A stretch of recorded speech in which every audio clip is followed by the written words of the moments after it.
No Maxamanda Bazaradan, send the Mokorja Swade, Untertakaman, no Maxamanda Bazaradan, send the Mokorja Swade, Untertakaman, no Maxamanda Bazarada, no Maxamanda Bazarada, no Maxamanda Bazarada, no Maxamanda Bazarada, no Maxamanda Bazarada, no Maxamanda Bazaradan. Hello, my name is Yujiro Seki. I'm a director, writer, and the producer of the documentary Carving the Divine Buddhist Sculptors of Japan. I'm almost ready to release Carving the Divine. I'm very excited. But today, I have some special person who already watched Carving the Divine. I would love to introduce to you Reverend Myokei Caine-Barrett. Welcome. Thank you for welcoming me. Oh, wonderful, wonderful. I know you're a super busy person and you took a time for us. So yeah, but everybody knows about you. But in case people, for the people who don't know anything about you, please introduce yourself and also tell us a little bit about the Nichiren Shu. I'm a resident priest at Myokei Temple in Houston, Texas, and also the bishop of the Nichiren Shu Order of North America. And Nichiren Shu is the more traditional school of the Nichiren schools. There are about 36 different schools of Nichiren Buddhism. Some are lay organizations, some are very traditional priest-headed organizations. Nichiren Shu today is probably the most diverse in the sense that it's an umbrella as well as its own organization, but many of the lay organizations are affiliated or in partnership in the sense that they're willing to work together as different organizations and cooperate with each other. Nice, nice. So what is the core teaching of Nichiren Shu? That each of us is a potential Buddha, and that can be achieved by chanting Namu Myoho Renge Kyo, and that our journey in life is to always go for the internal journey as well as what's happening in the external, that we are connected and related that way. So what we do for ourselves in terms of trying to lead a better life or developing our lives has a tremendous impact on the world around us. And so it's important that we understand that and constantly work to improve ourselves. Wonderful. What an eloquent person you are. So great. So yeah, Nichiren Shu focuses on Lotus Sutra as Yes. Nammyo Renge Kyo, as you said. So why is that? There are many different paths, but Nichiren Shu chooses Lotus Sutra. Why? Our founder determined that the highest teaching was contained in the Lotus Sutra, that Namu Myoho Renge Kyo was the key. And it was something very simple, very easy that could be used by all beings.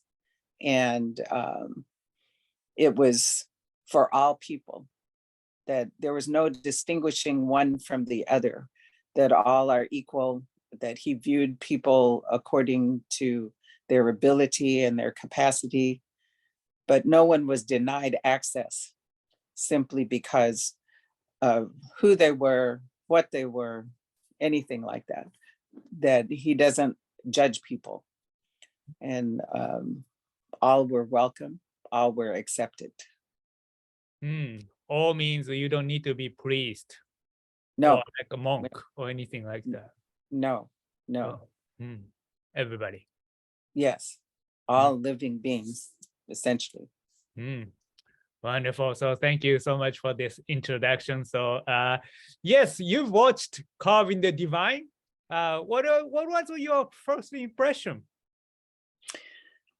I think it was something that is so needed because most of us don't know a whole lot about the statues and how you carve them, and what's required of a person who does that kind of work.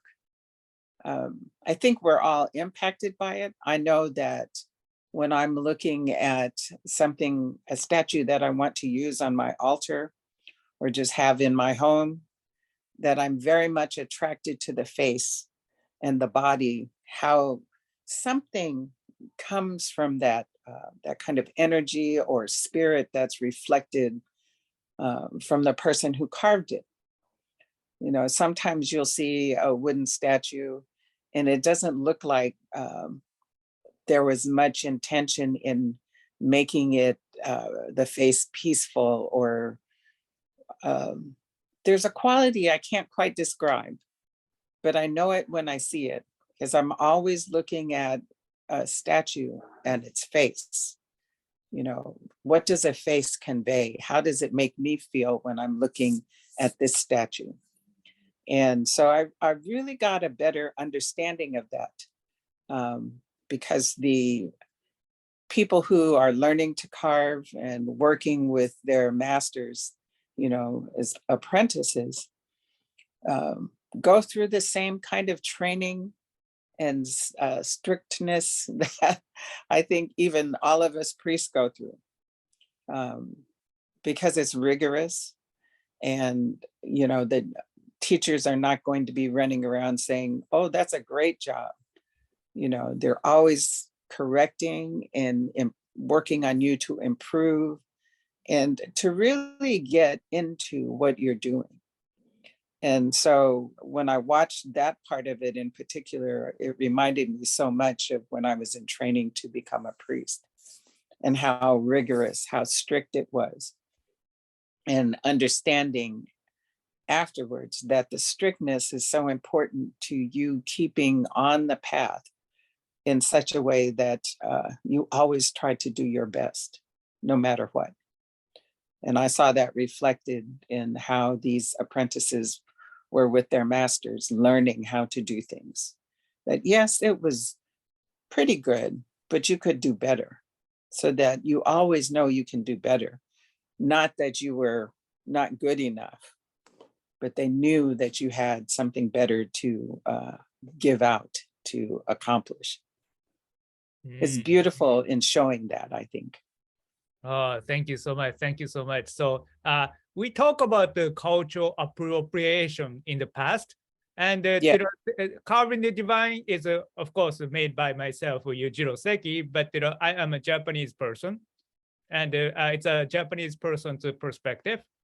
And often when I see documentaries about Japan made by people from different countries, I know they have a best intention to make something beautiful, but at the same time, often they fail to recognize the complexity of Japanese culture, and not taking enough time to get to know people, and try to make something very superficial.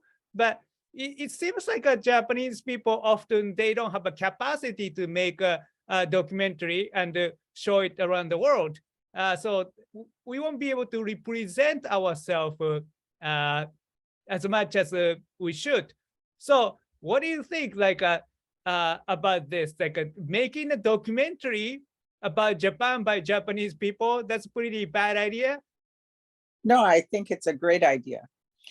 However, I think that the exposure that you've had to different cultures by living among Americans and, you know, being in this country and knowing a bunch of Americans has allowed you also to have the wisdom to see the way that we see things, so you're able to get inside of that. And a lot of people don't really understand that, you know, that the culture that we have is different, that as a Japanese person, you're going to look at it one way, and as an American, I might look at it another way, even though, you know, I did grow up in a Japanese environment when I was young. But I can also see the difference, that how a Japanese person looks at something is quite different from how an American does, someone from the West. So the finer points of culture, I think, always have to be engaged. And so there's a I think there's a beauty and a welcome in Japanese culture that you might not find in cultures in the West, because of the, perhaps it's, a community orientation, in Japanese culture, that the needs of many outweigh the needs of one, in a sense that you don't find that in the West so deeply. And so there's some differences that make it harder, I think, for us to understand each other sometimes. Interesting. So what you're saying is, because I lived in the United States, so I was be able to make something that could please Americans as well. That's what you're saying. Well, I to capture what is important for us to understand. I look at, I'm a big fan of Kurosawa movies, and he was brilliant at capturing something that you can't quite explain, but he captured the essence of people and the essence of how people interact with each other so that we could see it and relate it to something we might know already. And so it's not different. It's like you could see it, you could feel it. And especially in some of the classical movies that he made, and how they captured the imagination so much because we could relate to it. Yeah. And yeah, No, I mean, some go ahead, please. some are, like what the Seven Samurai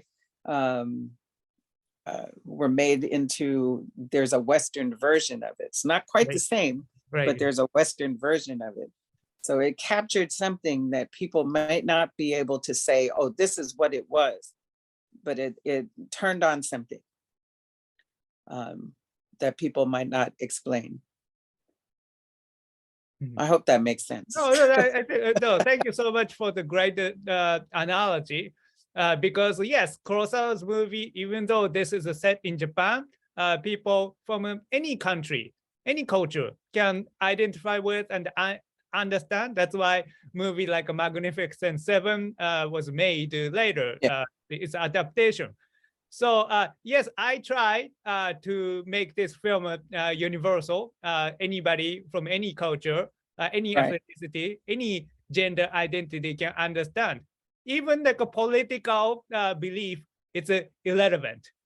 That's what I'm really, no, I don't want to say proud of, but this is the greatest accomplishment for me, because I don't want to make something for only Americans. I don't want to make something for only Japanese.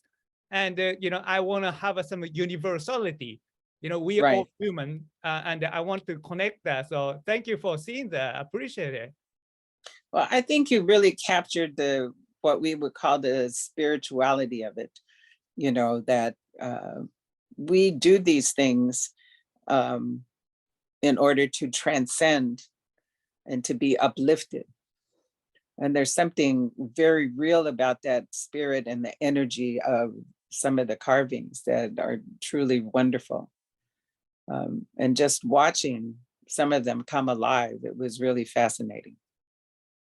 Thank you so much for this. So yes, I know that some of the Nichiren sect, they don't appreciate or they don't utilize statues. But what's the view for Nichiren Shu that you are part of about the statues? We have a lot of statues. One of my favorite is the Kishimojin, the Queen of Demons.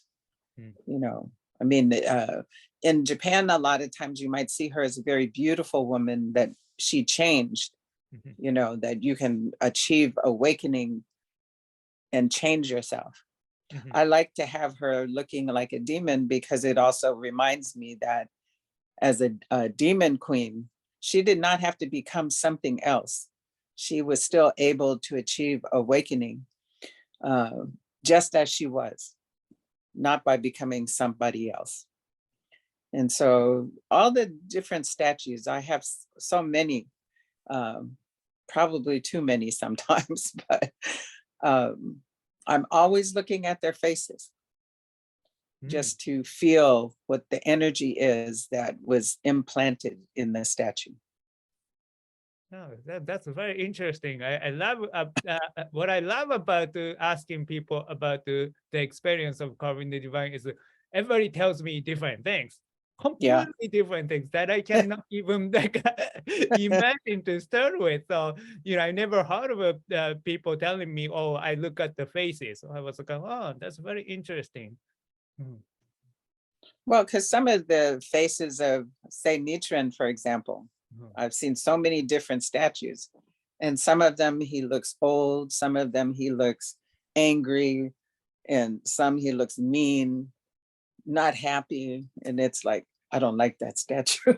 So I want the one that looks like very serene, or he's teaching and engaged. Mhm. But there, I cannot always say they all have the same kind of energy, because some of like Kishimojin or even Myoken Bosatsu, Mm. very fierce, very energetic expression. So I'm always thinking that that's the kind of attitude I must have, to be very energetic, to be very fierce about the path I'm following. Mm. Nice. So I know that there are, I don't want to classify it, but good priest, bad priest, skillful priest, unskillful priest, somebody who is pretending to be priest, or somebody who truly trying to be the best that they can priest, right? So do you think skills of the artist or intention of artist matter when it comes to making statues, or machines, they can do the same thing? No, I think it's the artist who captures that essence. That's something very important. I wish I knew how to describe it, but it's very hard. I look at all these different statues.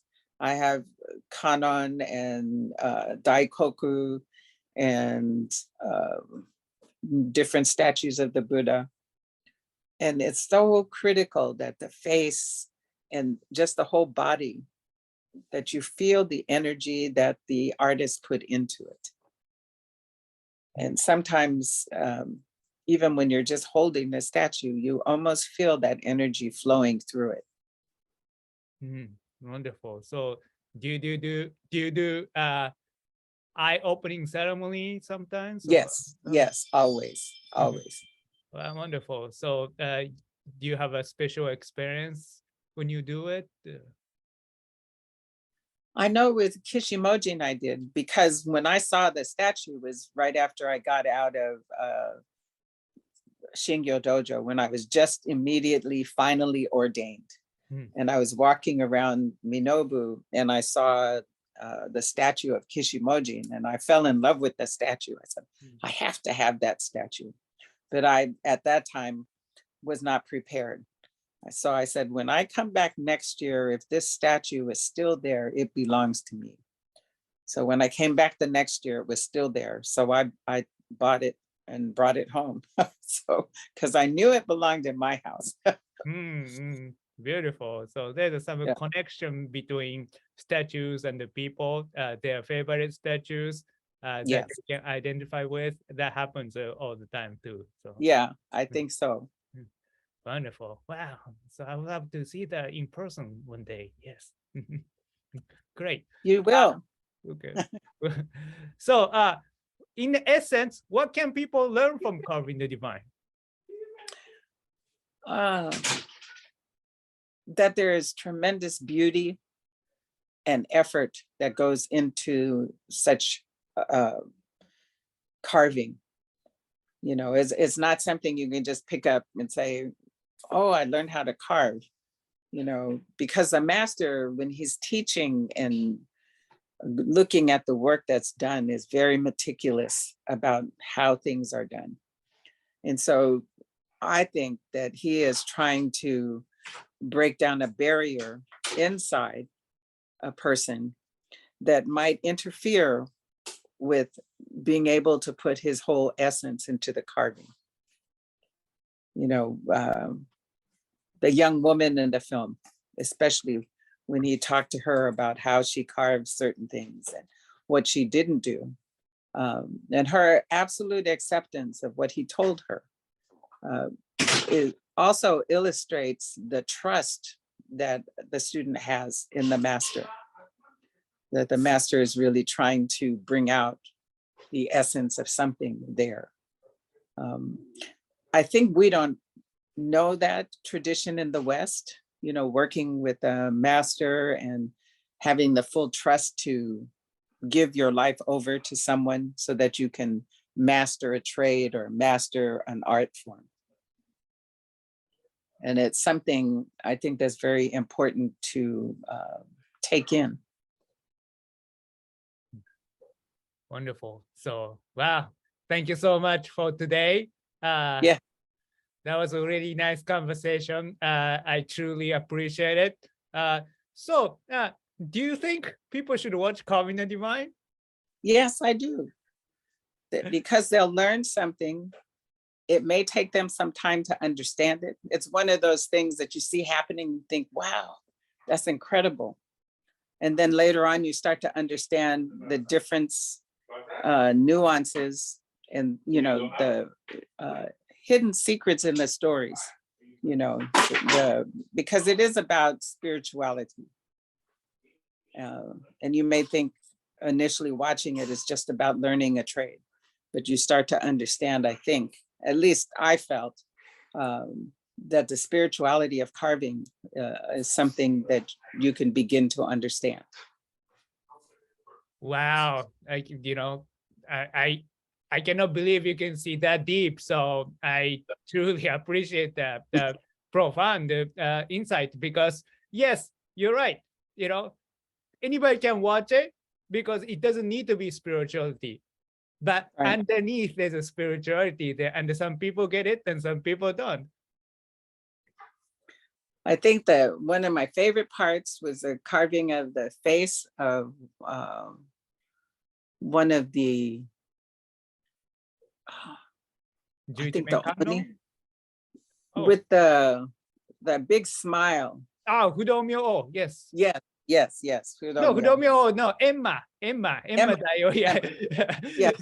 Yeah. There are so With many of them. I even get confused. Yes. Yes, with that big smile. Right. And how much energy was in that smile, that you could just look at it, and how much the person that it was being done for really wanted the bigger smile. And so you could feel something from that. So, Reverend Myokei, I am trying to do a crowdfunding campaign for distribution funds of Carving the Divine, because if I don't have these funds, I won't be able to show it to the people around the world. So what do you think of this? I think that's great. I think that more of us would be happy to contribute. And it gets things done in a way that allows people around the world to be a part of it. And so they don't want to keep it. They want to share it with everyone.